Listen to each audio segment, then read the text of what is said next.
अस्सलाम वालेकुम क्लास। आज का हमारा जो टॉपिक है दैट इज़ जावास्क्रिप्ट से रिलेटेड जो हमने कुछ चीज़ें पढ़ी थी उससे आगे हम देखेंगे कि JavaScript data types, JavaScript operators और डिफरेंट टाइप के डायलॉग बॉक्सेस होते हैं जावास्क्रिप्ट में, वो आप कैसे क्रिएट कर सकते हैं। प्रीवियस लेक्चर में हमने देखा था कि किसी भी वेरिएबल को आप कैसे डिक्लेयर करा सकते हैं और कैसे स्टोर करवा सकते हैं। यहाँ पे वेर हमारे पास क्या है, एक कीवर्ड है। एक्स हमारे पास क्या है, हमारे पास एक वेरिएबल का नेम है जिसमें हम ये वैल्यू स्टोर करवा रहे हैं, हेलो वर्ल्ड। हेलो वर्ल्ड क्योंकि स्ट्रिंग को इन्वर्टेड कॉमास में लिखा हुआ है, that means it is a string value और इस स्ट्रिंग वैल्यू को हम एक्स में वेरिएबल में स्टोर करवा रहे हैं। वेर किसी भी डेटा टाइप के डेटा को स्टोर कर सकता है, ठीक है। सो आज हम देखेंगे कौन कौन सी डेटा टाइप्स जावास्क्रिप्ट में हमारे पास अवेलेबल हैं। सबसे पहले यहाँ पे लिखा हुआ है var x is equal to hello world. Hello world लिखा हुआ है इन्वर्टेड कॉमास में, that means it is a string data type, ठीक है। तो इसकी टाइप क्या होगी, डेटा टाइप स्ट्रिंग होगी। Var x is equal to 25 लिखा है, 25 इज एन इंट वैल्यू। अगर आप जावा स्क्रिप्ट के अंदर किसी वेरिएबल में 25 स्टोर करवा रहे हैं या पॉइंट्स में वैल्यूज स्टोर करवा रहे हैं, लाइक 25.5 है, 4.5 है, 4 डिवाइडेड बाय 5 है, एनीथिंग, तो ये जितनी भी वैल्यूज़ होती हैं ये हमेशा जिस डेटा टाइप में स्टोर होती हैं that is number, it's not int और फ्लोट और एनीथिंग। आपकी हमेशा जो भी आप बेशक पॉइंट्स में वैल्यू दें या ना दें, ये हमेशा नंबर कंसीडर होती है इसकी डेटा टाइप, ठीक है। नेक्स्ट हमारे पास यहाँ पे लिखा हुआ है var x is equal to true. It can be true, it can be false. आप ट्रू या फॉल्स दोनों में से कोई भी वैल्यू स्टोर करवा सकते हैं और जब भी ट्रू फॉल्स वाली वैल्यूज स्टोर करवाई जाती हैं तो उसकी डेटा टाइप हमेशा हमारे पास बुलियन होती है। नेक्स्ट लिखा हुआ है var x is equal to HTML, CSS, JavaScript. It is known के यहाँ पे हमारे पास ये एक एरे है जिसमें हमारे पास 3 वैल्यूज़ पड़ी हुई हैं, HTML, CSS एंड जावास्क्रिप्ट। सो यहाँ पे इसकी data type that is an array, ठीक है। नेक्स्ट लिखा हुआ है जी, जब भी कर्ली ब्रेसेस आएँ तो दैट इज़ एन ऑब्जेक्ट, ठीक है। ऑब्जेक्ट की डाटा टाइप कहाँ यूज़ होती है ये हम नेक्स्ट लेक्चर्स में फर्दर इसको देखेंगे, लेकिन यहाँ पे सिंपल वेर एक्स और यहाँ पे ये सब वेरिएबल्स हैं। फर्स्ट यहाँ पे एक और वेरिएबल है जिसकी वैल्यू जॉन है, कॉमा डाल के एक और वेरिएबल डिक्लेयर कराया हुआ है लास्ट जिसकी वैल्यू डो है, ठीक है। तो ये डिफरेंट डेटा टाइप्स हमारे पास अवेलेबल हैं जावा स्क्रिप्ट के अंदर। इनको यूज़ कैसे करना है इसको मैं आपको रन करके दिखा देती हूँ। ओके जी, यहाँ पे आप देखें मैंने क्या किया हुआ है। सिंपल मेरे पास एक HTML का पेज है जिसके अंदर मैंने एक स्क्रिप्ट का टैग लिया हुआ है। उस स्क्रिप्ट के टैग के अंदर मैंने एक वेरिएबल एक्स डिक्लेयर कराया है जिसकी वैल्यू हमारे पास क्या पड़ी हुई है, हेलो वर्ल्ड, ठीक है। उसको मैं प्रिंट आउट पे लाना चाहती हूँ। मैंने लिखा डॉक्यूमेंट डॉट राइट एक्स, ठीक। मैं सिंपल ये लिखती हूँ डॉक्यूमेंट डॉट राइट एक्स। इसको मैंने सेव किया। अब मैं इसे रन करके देखूंगी। अब मैं इसे रन करती हूँ तो देखिए मेरे पास आउटपुट पे क्या आ रहा है, hello world. Document dot right क्योंकि कंसोल पे प्रिंट करवाने के लिए यूज़ होता है, मैंने हेलो वर्ल्ड लिखा था, एक्स में हेलो वर्ल्ड पड़ा था तो ये प्रिंट आउट हो गया। अब मुझे चेक करना है कि इसकी डेटा टाइप क्या है। हेलो वर्ल्ड की डेटा टाइप अगर मैंने चेक करनी है तो उसके लिए मैं क्या करूँगी, अपने कोड में मैं लिखूँगी डॉक्यूमेंट डॉट राइट। यहाँ पे आप मैंने बताया था पिछले लेक्चर में भी कि इन्वर्टेड कॉमास के अंदर आप कोई भी HTML का टैग यूज़ कर सकते हैं। तो मैंने यहाँ ब्रेक का टैग यूज़ किया। अगर मैं नहीं करती यहाँ पे ब्रेक का टैग यूज़ तो यहाँ पे क्या होता है, डॉक्यूमेंट डॉट राइट एक्स की वैल्यू पहले प्रिंट होती दैट इज़ हेलो वर्ल्ड और उसके फ़ौरन बाद ही ये स्टेटमेंट प्रिंट करवा देता। मुझे नेक्स्ट लाइन में चाहिए थी इसलिए मैंने यहाँ ब्रेक की स्टेटमेंट को यूज़ किया है। फिर मैंने लिखा document dot right type of लिखा हुआ है। यहाँ पे टाइप ऑफ एक कीवर्ड है जो कि किसी भी वेरिएबल की डेटा टाइप को बता रहा होता है कि इस वेरिएबल की डेटा टाइप क्या है। टाइप ऑफ मैंने यहाँ पे कीवर्ड लिखा और एक्स मेरे वेरिएबल का नेम था, ठीक है, जो मैंने यहाँ डिक्लेयर किया था कि इस एक्स में जो वैल्यू पड़ी है उसकी डेटा टाइप क्या है वो प्रिंट आउट पे आ जाए। तो मैं इसको सेव करती हूँ। अब दोबारा से मैं रन करके देखती हूँ। इस पेज को मैं रिफ्रेश करूँगी तो देखें हेलो वर्ल्ड मेरे पास वो वेरिएबल में जो वैल्यू पड़ी थी वो प्रिंट हुई और नेक्स्ट उसकी टाइप प्रिंट हो गया that is string. Similarly different variables हम डिक्लेयर करा के उनकी डेटा टाइप्स की वैल्यूज़ देख सकते हैं। लाइक फॉर एग्जांपल मैं एक और वेरिएबल ले लेती हूँ यहाँ पे var y is equal to 25। एक और वैल्यू ले लेती हूँ var z is equal to 4.5। Var a is equal to मैं ले लेती हूँ कोई बुलियन वैल्यू ले लेती हूँ दैट इज़ ट्रू, ठीक है। इनकी वैल्यूज़ को मैं डॉक्यूमेंट ये प्रिंट करवा के दिखा देती हूँ आपको।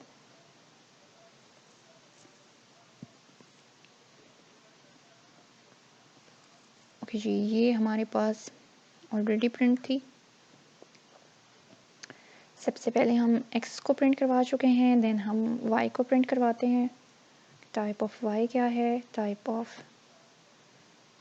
z क्या है हमारे पास, एंड टाइप ऑफ e।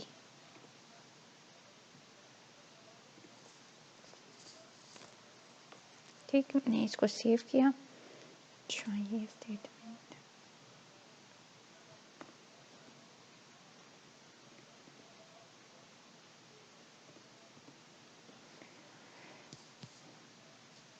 यहाँ मैंने क्या किया हुआ है, पहले मैंने x को प्रिंट करवाया है, फिर y को, z को, हर एक की टाइप, पहले उसकी वैल्यू और देन उसकी टाइप प्रिंट करवानी है। ठीक है जी, अब मैं इसको रन करती हूँ। तो ये देखें, सबसे पहले हेलो वर्ल्ड था, उसकी टाइप स्ट्रिंग है। 25 है, उसकी टाइप नंबर है। देन 4.5 है, still type is number. Then true दिया हुआ था तो उसकी टाइप क्या है, बुलियन। ठीक है, तो आप डिफरेंट डाटा टाइप्स को चेक कर सकते हैं कि इसकी क्या डाटा टाइप है। अच्छा, एक और चीज़ कि अगर आप ये नहीं चाहते कि ये आपका कोई भी डाटा आपके पेज पे प्रिंट हो, ठीक है, आप उसको पेज पे नहीं बल्कि कंसोल, मैंने आपको बताया था कि कोई एरर आ रहा है तो आप उसे कंसोल पे चेक कर सकते हैं। आप नहीं चाहते कि आपके वेब पेज पे ये डाटा प्रिंट हो, तो आप इसे कंसोल पे भी प्रिंट करवा सकते हैं। मैं इसको कर देती हूँ कमेंट, ठीक है, और इसी चीज़ को मैं यहाँ पे कंसोल पे प्रिंट करवा देती हूँ। उसके लिए लिखते हैं कंसोल डॉट लॉग, ठीक है, और यहाँ पे इन्वर्टेड कॉमास के अंदर मैं लिख दूँगी कि ये x को प्रिंट करवा दें। ठीक है, x में हमारे पास हेलो वर्ल्ड पड़ा है तो ये अब कंसोल पे प्रिंट होगा। ये मैंने कमेंट कर दिया है, तो ये पेज पे प्रिंट नहीं होना चाहिए। इसको मैंने सेव किया। यहाँ पे मैं इसको रन करती हूँ, पेज रिफ्रेश करूँगी तो देखें ये हेलो वर्ल्ड नहीं प्रिंट हुआ। हेलो वर्ल्ड कहाँ प्रिंट हो रहा है, ये मेरे कंसोल में यहाँ पे प्रिंट हो रहा है हेलो वर्ल्ड। ठीक, तो अगर आपने कंसोल पे कोई चीज़ प्रिंट करानी है, अपने वेब पेज पे नहीं प्रिंट करवाना चाहते, जस्ट चेक करना चाहते हैं कंसोल पे लॉग फाइल में कि आपकी इसकी वैल्यू क्या आ रही है वेरिएबल की, तो आप वो भी चेक कर सकते हैं।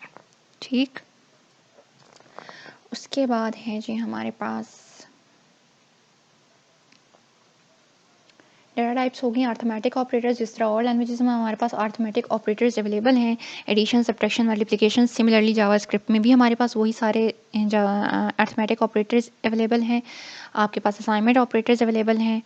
आप सिंपल इनको यूज़ कर सकते हैं। लाइक आपने एक वेरिएबल डिक्लेयर किया, x उसमें वैल्यू 5 पड़ी है, y डिक्लेयर किया जिसमें वैल्यू 2 पड़ी है, x प्लस वाई करेंगे, उसको स्टोर किया, तो ऑब्वियसली x प्लस वाई जब आप करेंगे तो उसमें 7 वैल्यू आ जाएगी और z में क्या पड़ा होगा 7। ये यानी आप प्लस माइनस मल्टीप्लिकेशन वही सारे परफॉर्म ऑपरेशन कर सकते हैं जैसे आप अदर लैंग्वेजेस में करते थे। यहाँ पे एक असाइनमेंट ऑपरेटर यूज़ हुआ है, देखें var x is equal to 10 लिखा है।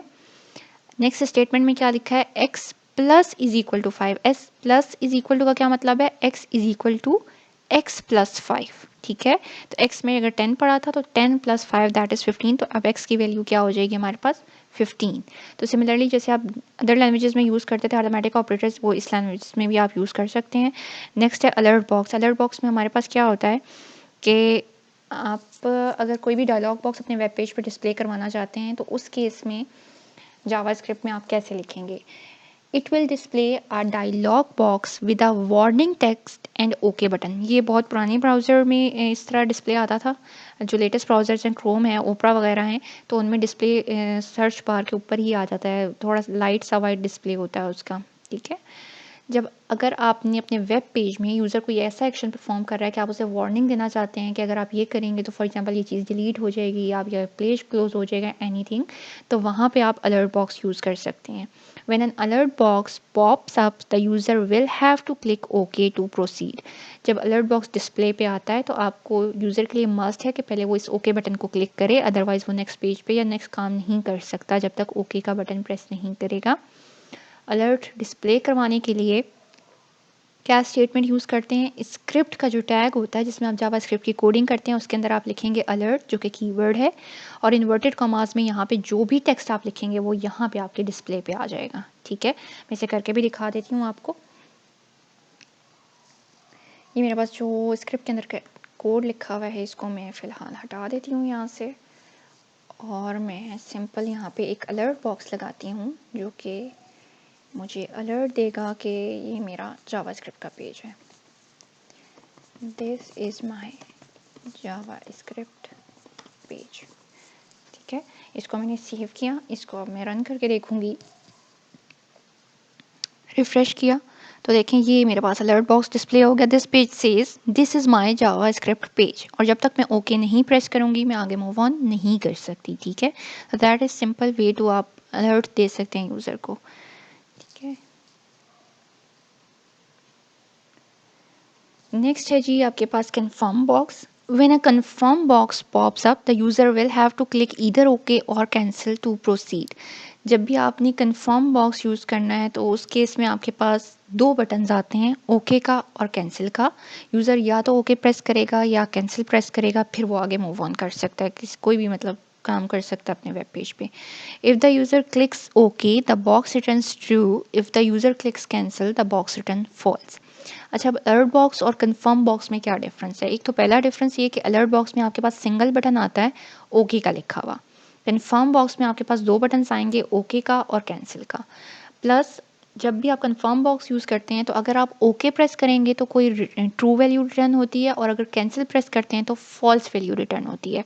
तो इन केस के आपके वेब पेजेस में आपने किसी इसकी बेस पे कोई एक्शन लेना हो यूज़र के अगेंस्ट तो आप वो कर सकते हैं। फॉर एग्जांपल मेरे पास एक कन्फर्म बॉक्स आया कि आर यू अ टीचर, तो मैं अगर ओके प्रेस कर रही हूँ तो टीचर से रिलेटेड मुझे वो कोई डाटा शो करे, और अगर मैं कैंसिल प्रेस कर रही हूँ तो वो मुझे स्टूडेंट से रिलेटेड कोई डाटा शो करवाए या वो वेब पेज ओपन कर दे। ठीक है, तो अगर कहीं ऐसी ज़रूरत आपको पड़ती है कि आपको कन्फर्म बॉक्स चाहिए कि उसकी बेस पे फिर आप आगे मूव ऑन करवाएं वेब पेजेस पे, तो वहाँ आप कन्फर्म बॉक्स यूज़ कर सकते हैं। कैसे आपने लाना है, जहाँ जिस तरह अलर्ट लिखा था सिंपल आप कन्फर्म लिखेंगे, दैट इज़ अ कीवर्ड, और इसके अंदर भी जो टेक्स्ट लिखेंगे वो डिस्प्ले पे आ जाएगा। ठीक है, इसको भी मैं आपको करके दिखा देती हूँ। अलर्ट की जगह मैं सिंपल क्या कर दूंगी, कन्फर्म। सेव किया मैंने इसे,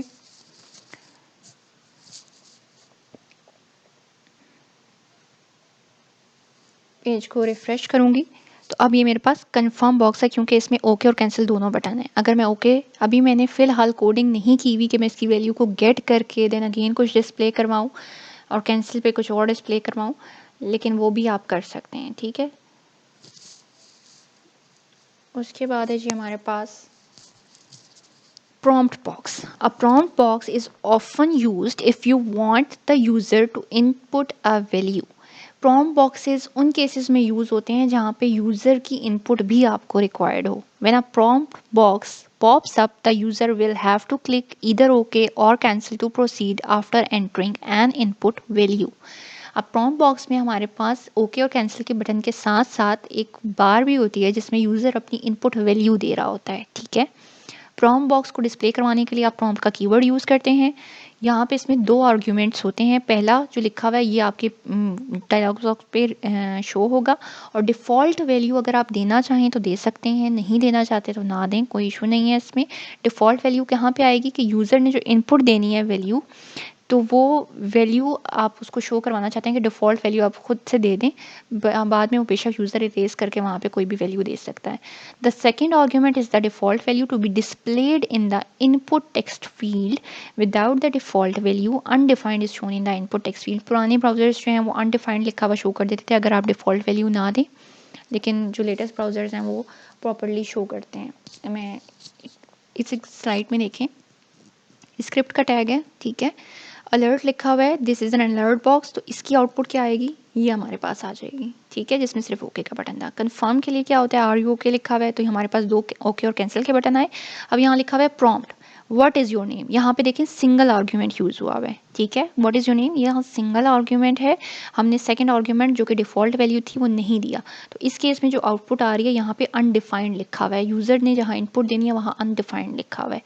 और नेक्स्ट वाले केस में प्रॉम्प्ट बॉक्स यूज़ किया, हाउ और आर यू लिखा, ये हमारा फर्स्ट आर्ग्यूमेंट हो गया। कॉमा डाल के हम क्या लिख रहे हैं 20, ये हमारी डिफ़ॉल्ट वैल्यू है जो हम वैल्यू देना चाह रहे हैं। ठीक है, तो यहाँ पे अब 20 आ रहा है लिखा हुआ, इसको मैं हटा के अब अपनी यूज़र इनपुट जो भी देना चाहती हूँ वो मैं दे सकती हूँ। फॉर एग्जांपल आप मुझसे पूछें कि यहाँ पे मैं दे देती हूँ यूज़र से पूछने के लिए कि what is your favourite movie, देखिए मैं उसकी पसंद की बेस पे फिर उसको मूवीज़ सजेस्ट करूँ, वो पेजेस या वो डाटा डिस्प्ले करवाऊँ, तो मैं क्या करूँगी कि यहाँ पे हैरी पॉटर फॉर एग्जांपल मैंने लिख दिया डिफ़ॉल्ट में। ठीक है, देन वो हैरी पॉटर इरेज करके कुछ भी लिख सकता है नेक्स्ट। सो ये आज का आपका लेक्चर था।